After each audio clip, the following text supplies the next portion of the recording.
Hey everyone, Patrick from Workhands here, and I'm going to take you through how to use Workhands as a sheet metal technician apprentice. So I'm logged in right now on a dashboard, but you should have already received an invite to your email, or you might have gotten a text message as well. If you didn't, follow with Megan and probably just have your email wrong. When you get that, we'll be asking you to set up a password. After that, you'll confirm your information, and then go ahead and add a picture so that Megan has an easier time finding you in here. Once you're done, you'll see this welcome. We're going to skip through it and give you a personal tour instead. So I'm logged in, pretending I'm Zachary. Zachary, thanks for volunteering for this one. And what you're going to see is exactly what you'll see for your own account. You'll see your OJT progress. You'll see where you'll put your hours in, your time cards or MPRs. You'll see all your course history, your current supervisor, and eventually, after a month or so, we'll start generating reports for you as well. Let's take a look at your OJT real quick.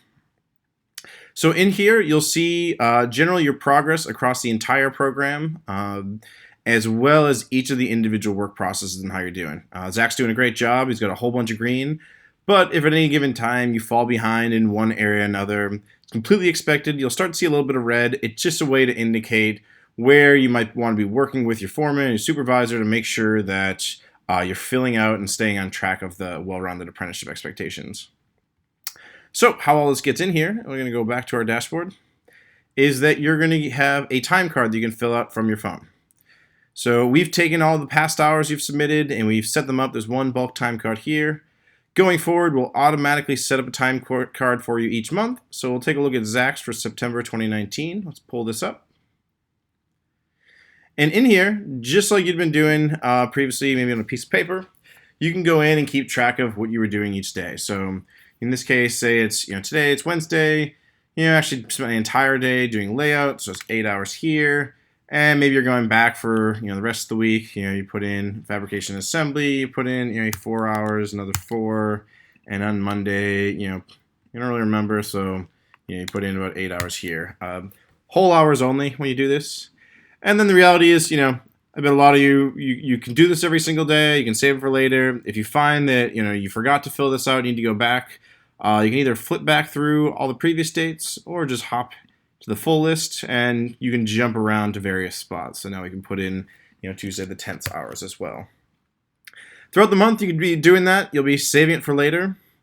And at the end of the month, we're going to give you a reminder to go ahead and submit these. We'll send that reminder out based to the email or the cell phone number that we have. And you'll be prompted that it's time to submit your hours. When you do that, you can pull this up. If you've been filling it out all month, all you have to do is come in here and hit submit. We're doing a little bit early here, so we give you a bit of a warning. That's just fine. We'll go ahead and submit this one anyways. As soon as you do that, you are done for the month, and you really won't hear from Workhands until the next month. If you don't submit it, though, we'll give you a reminder about a week later. And we'll start to let you know about the 10th or so that you're at risk of being overdue before you end up being on an overdue report. So that's generally it. We'll generate that time card for you automatically. Starting, in October, we'll generate the next time card for you, and this one will turn red and be marked as overdue. And so each month you'll just get those constant notifications. If you get that in ahead of time, you'll hear from us once, submit, and be done with your day. Now, when you do submit these, it's going to go over to a primary supervisor. The supervisor we have is the one that got set up for you. If for whatever reason that is not the right person, you've been given cards that you can hand to your supervisor to fill out. Get their name, email, and the company they're at, and then get that back to Megan. She'll make sure that this is updated so you're submitting to the right person. They'll get an invite into the system as well, and they'll be able to approve your hours online anytime they want going forward.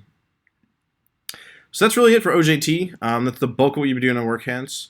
Beyond that, you'll also be able to see generally where you're at in your course history. We've just imported this for everybody, so take a look at it when you get in there and make sure it looks right.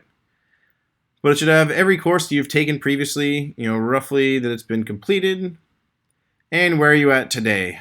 So everybody, what class are they taking in the fall, and then going forward, what are the classes you'll be taking to get to completion. If anything doesn't look right in here, just follow up with Megan. Stick with her and make sure that you work with her to actually get this fixed and tuned up.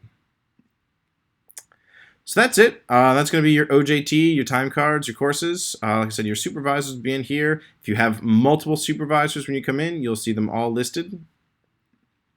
And as I mentioned, you'll have reports that get generated each month for you as well. Now, finally, if you're out in the field and you kind of forget everything that was in this video, don't worry about it. You can always pull us up on support, start a chat. Typically, one of my colleagues is on here, another Megan. If she's not around, myself, some of the engineers will dive in to help. If for whatever reason we're not at our desks, we'll typically get back to you within a few hours during the week and a day on the weekend. So feel free to chat us up here. Just let me know if you have any questions, if you're not sure how to use the system. Beyond that, a few last housekeeping items.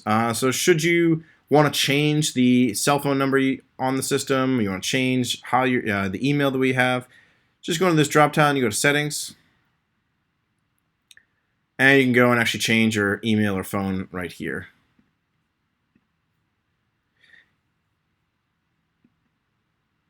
So other than that, if you ever want to get back, you bounce around the system, you hop back into this, go back to Chemeketa Apprenticeship, you'll be good to go. So that's how you use WorkHands. One last thing, I'm doing this all on my computer, but the vast majority, I suspect you'll be doing this on your phone. All of this shrinks down. So if you're using this from the browser on your phone, it's going to look and feel the same, everything we showed here. We also have Android and iPhone apps. Once you've been invited and sign up, feel free to go sign up and download one of those and sign in there. It's the exact same login, exact same experience there as well. So hope to see you guys soon on support. If there's anything we can do to help you, just let us know.